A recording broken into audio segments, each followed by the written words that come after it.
A seat at the front, when true worth prevails. The hum of engines filled the air as travelers bustled through the terminal of Westport International Airport. Announcements echoed over the loudspeakers, rolling suitcases clattered against polished floors, and murmurs of excitement from vacationers mixed with the clipped conversations of business people rushing to catch their flights. This scene played out daily at airports across the world, but today, nestled quietly among the crowd, was someone whose journey was about to become far more significant than she had anticipated. 17-year-old Amara Collins stood with quiet dignity, clutching her sleek leather bag close to her side. Her dark, curly hair was neatly pulled back into a low bun, and her tailored blazer and simple, elegant pants gave her the air of someone far older than her years. Though she was still a teenager, her calm composure and poised demeanor suggested a maturity well beyond her age. In her hand, she held a boarding pass. The Chris ticket was a first-class pass for Flight 907, headed nonstop from New York to London.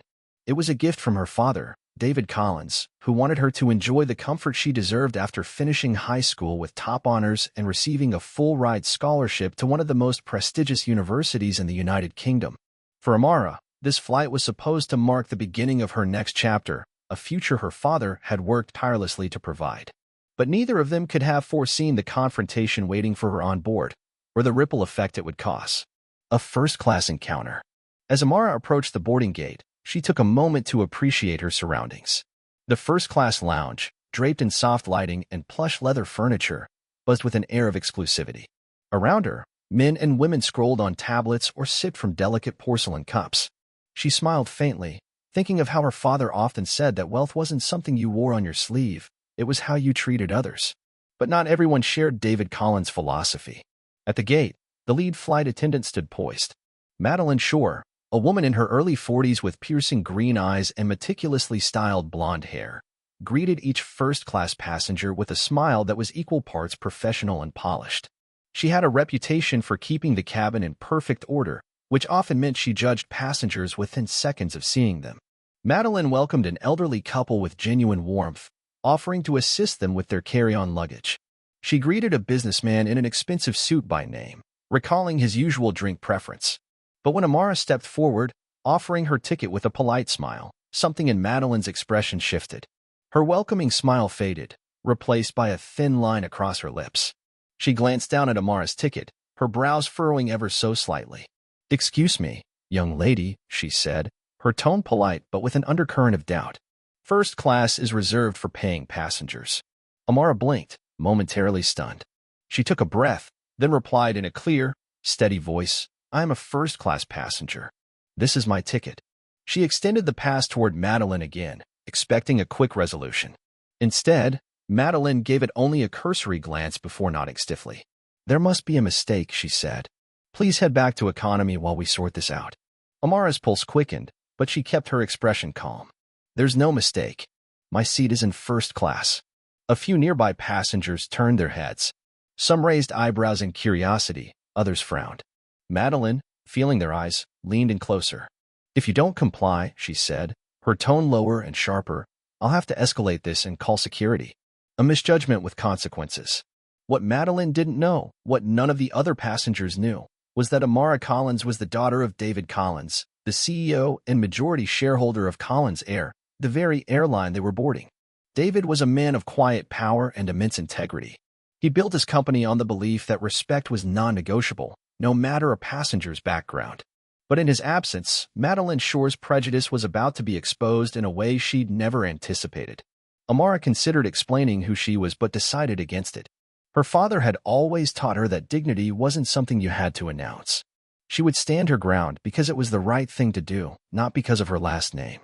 "I'm going to my seat now," Amara said quietly, stepping onto the plane with her ticket still in hand. Madeline's jaw clenched.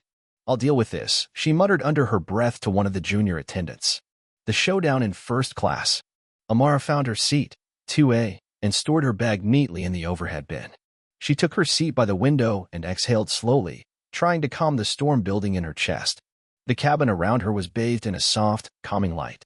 The plush white leather seats gleamed under the glow, and delicate arrangements of fresh flowers added a faint, pleasant fragrance to the air. Moments later, Madeline approached, her steps brisk and her heels clicking against the floor. She stopped beside Amara's seat, her professional facade straining at the edges. "I need you to move," Madeline said crisply. "This seat is reserved for another passenger." Amara remained seated, her hands folded neatly in her lap. "This is my seat. You're welcome to check the manifest."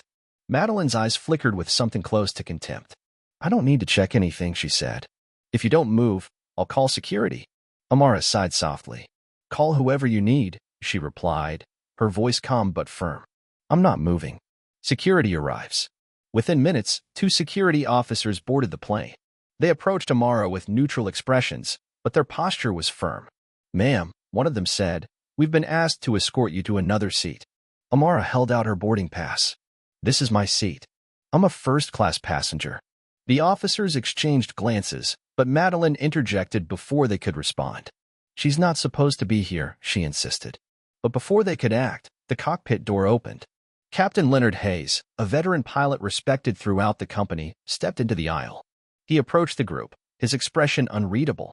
"What's the situation here?" he asked. Madeline straightened. "Passenger is in the wrong seat, sir." Captain Hayes looked at Amara's ticket, then at the passenger manifest in his hand. His eyes widened slightly. "She's exactly where she's supposed to be," he said quietly. "Madeline, please return to your duties." The truth comes out. The tension in the cabin thickened as whispers spread among the passengers. Some of them had pulled out their phones, discreetly recording the exchange. Captain Hayes knelt briefly beside Amara's seat. "Miss Collins," he said with respect, "is there anything you need?" Amara shook her head.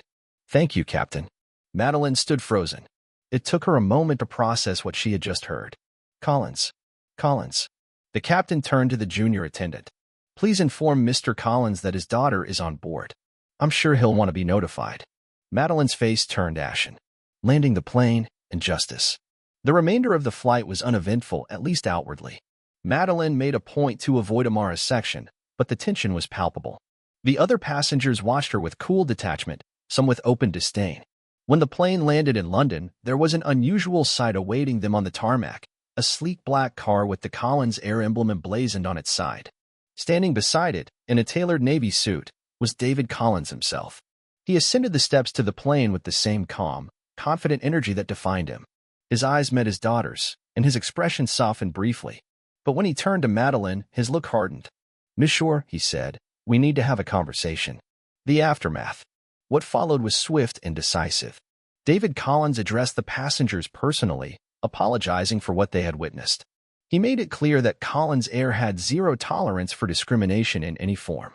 Madeline Shore was relieved of her duties immediately. In the weeks that followed, Collins Air launched an extensive review of their staff training programs, expanding their focus on diversity, equity, and inclusion. Moving forward, Amara continued her journey, her confidence unshaken. She knew that what had happened wasn't just about her. It was about everyone who had ever been told they didn't belong. And thanks to her courage, Collins Air became an industry leader in fostering inclusivity and respect at every level. As she settled into her seat on her next flight, Amara glanced out the window and smiled. Sometimes, the most powerful statement you can make is simply standing your ground.